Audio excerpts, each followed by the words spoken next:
Oh no. Welcome back. As you can tell, it's bird time. Okay.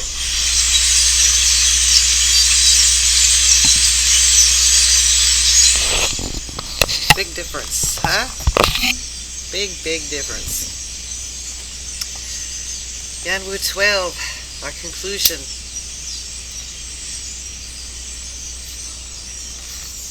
Hope that you enjoyed my simple way of being. Whoops, something just broke up there. Alright. Simple and easy. The wonders of the path are as simple and easy as can be. How true these words are.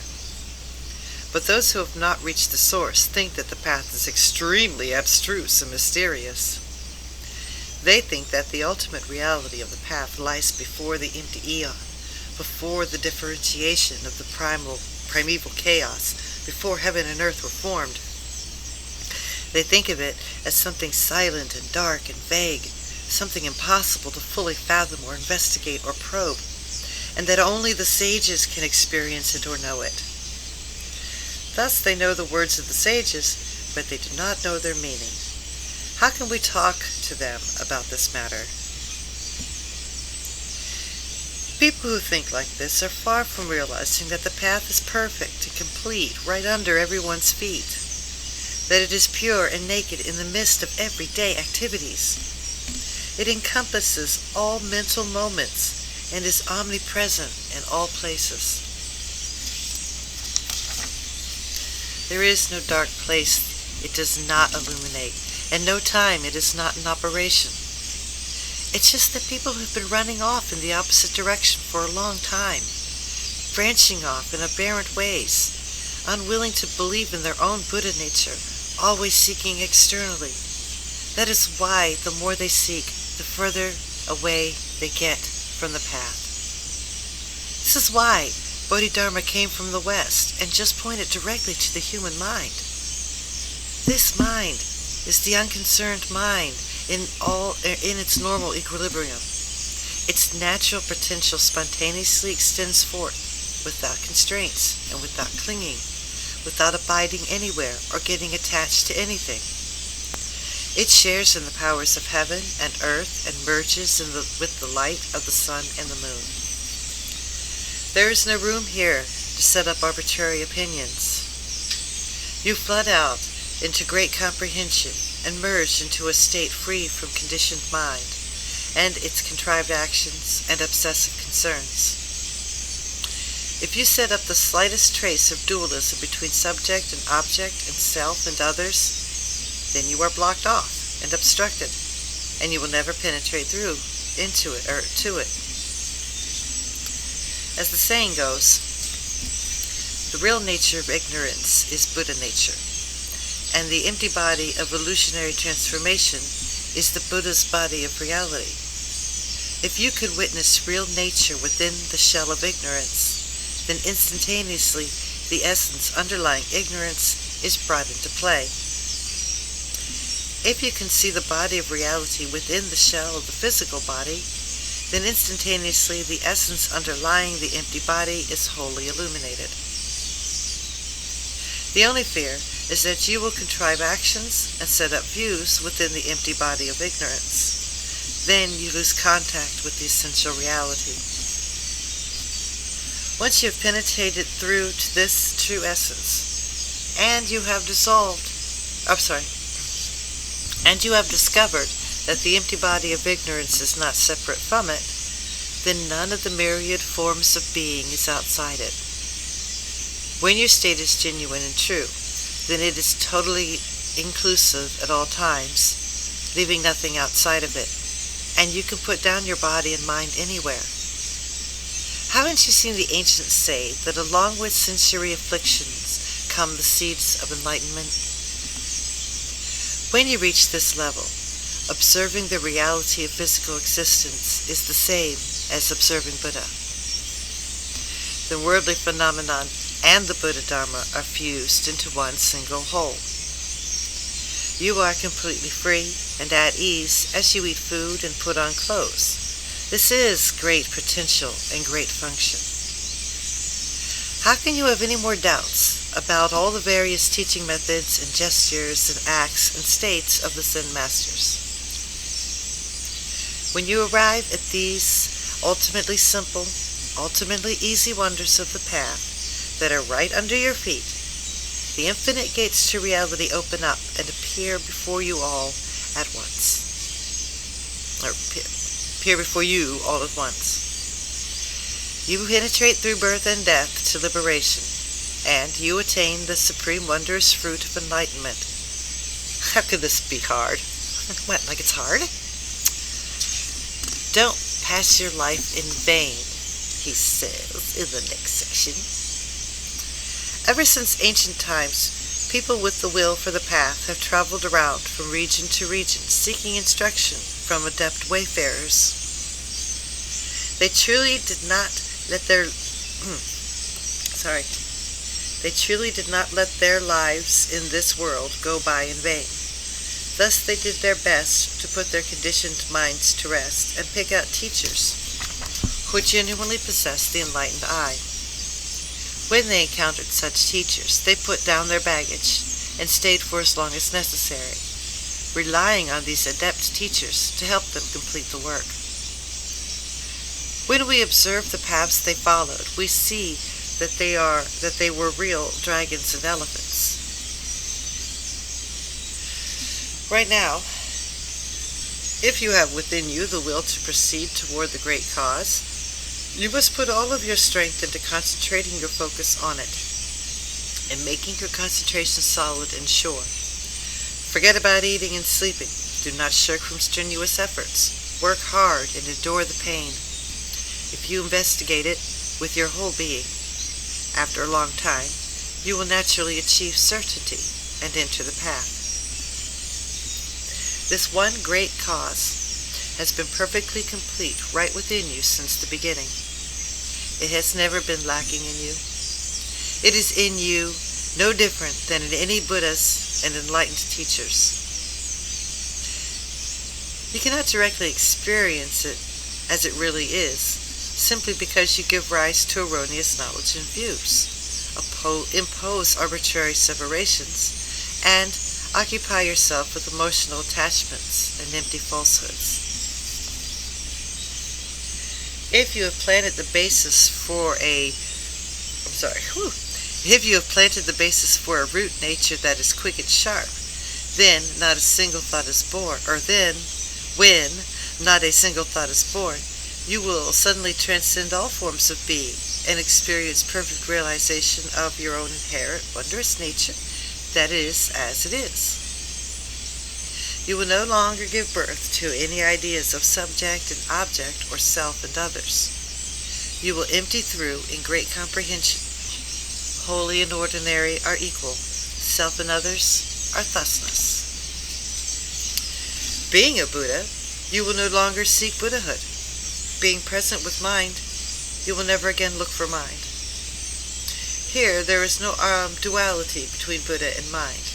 Wherever you go, they appear ready-made. You no longer fall into empty falsity at any time of the day or night. Then this then is walking on the ground of reality, opening up your own treasury and bringing out the family jewels. However you activate your potential, you go beyond sectarian conventions. You penetrate through to the level where you are genuine and true and leaping with life. As the saying goes, a lot of falsity is not as good as a little reality. Just let your initial aspiration for enlightenment keep its original boldness and continue on until you penetrate all the way through. Don't worry that you will not accomplish your work on the path. A truly great person must completely master transcendent potential and great functioning. When you are at peace and full of joy, you are finally drawing near to it. Do not be content with a little bit of comprehension. You must go on working hard for a long time until you spontaneously get it. Isn't this liberation? Teaching Zen. Surely you have seen the say, the one road to transcendence is not transmitted by the 1,000 sages. If you have directly experienced the meaning that is not transmitted by the sages, then you have indeed finished the work of the path. If we directly discuss this matter, there is no place for you to use your mental machinations, and no place for you to approach and settle in. That is why Zen adepts ever since ancient times have only taught by direct pointing. They wanted people to reach mystic awakening outside conventional categories. They did not want people to slog through muddy water or fall into sensory entanglements. Thus it is said, the superior type get up and carry it out as soon as they hear it mentioned. 1,000 devices cannot take them in, and 1,000 sages cannot trap them. To be a genuine Zen teacher, it is necessary to study like this and experience entry into the path like this, and it is necessary to propagate the path like this and to extol the path like this. How could this be a matter for dullards? Every true teacher must have eyes like shooting stars, and to be able to kill a person's false self without blinking an eye. Only then is there accord with the path. If you hesitate and get hung up, you have missed it by 1,000 miles. Only when you are at the stage where you possess this ultimate treasure can you set up myriad distinctions. If you have really reached such a stage, you will never concoct strange things, or impose arbitrary forms, or create rigid models, or rote patterns. You just keep free and open, and even this cannot be grasped. When you establish yourself and penetrate through to freedom, and dissolve the sticking points and remove the bonds to help other people, it is always done according to the place and the time.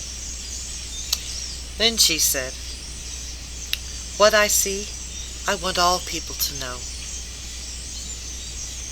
How could this be something that crude and worldly thinking can assess? You must gather together all your false thoughts and calculations and attachments to sentiments and sensations and judgmental views and cut them off with one stroke. Explaining and distinguishing true nature and the true pattern will never be the fundamental. You must get free of all this and get your own realization. Then all the objects in all the worlds of the 10 directions are contained in the space of the tip of a single hair. Then your whole function is Buddha, and the whole Buddha is your functioning. A blow, a shout, a statement, a device, there are no cliches here. Everything is sealed with genuine realization. It is like the philosopher's stone turning iron into gold. Everything flows out from the true self. After you've been studying for a long time, and you have created a lot of subjective views and interpretations, this only makes you more learned. It's not the real thing. You must get so that when you stop one, you stop all. When you comprehend one, you comprehend all. You must see this original face and reach the scenery of this fundamental ground. After this, when you act, everything is ready-made. It no longer depends on any mental effort. It is as the proverb says, when the wind blows, the grasses bend down. Though the mountains and the forests and the cities and the towns are still there is no duality. This is called being able to hold fast and act the master. The scale to weigh the lifeline of sentient beings is in your own hand, and you judge them according to what their minds do. This is called the uncontrived path. Isn't this the most essential, utterly peaceful and serene, great liberation? This is the last one. Learning Zen.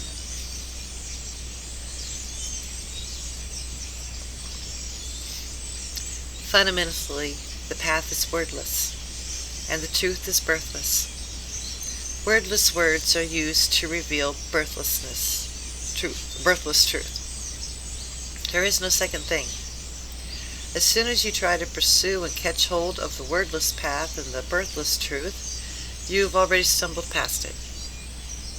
That is why, when the ancestral teacher of Zen came from the West, he only propagated this thing. He only valued personal apprehension outside of words and direct comprehension outside of mental maneuvers. Apart from those of the highest potential capacity, who could take it up immediately? If you have set your will on this, you do not calculate how long the journey will take. In establishing your will, you must be independent and deadly serious to succeed in cutting clear through. With bold and sharp body and mind, put down your baggage and take refuge with a teacher whose techniques are as deadly as a dog biting a boar. Wholeheartedly set before him the knowledge and opinions that are sticking to your flesh, and all the explanations and theories you have accumulated in your previous studies. Make your breast completely empty, so that your egoism does not reveal itself and you don't do a single thing. Then you will be able to experience the realization that penetrates to the depths. Do not deviate one bit from the precedent established by all the enlightened ones since the time immemorial. Wholeheartedly set before him the knowledge and opinions that are sticking to your flesh, all your explanations. Make yourself completely empty so that your egotism does not reveal itself. And then you don't do a single thing. Then you'll be able to experience the realization that penetrates to the depths. Okay. When you can be like this, you still need to realize that there is such a thing as the strategy of the transcendent teachers. Thus, when the ancients were asked about Buddhas and transcendence, they answered, "It is not Buddha." Or they answered, "Provisionally, it is called Buddha." So even talk of seeing true nature and becoming Buddha is a snare to capture the attention of learners. What did the ancients intend when they pointed to the East and called it the West?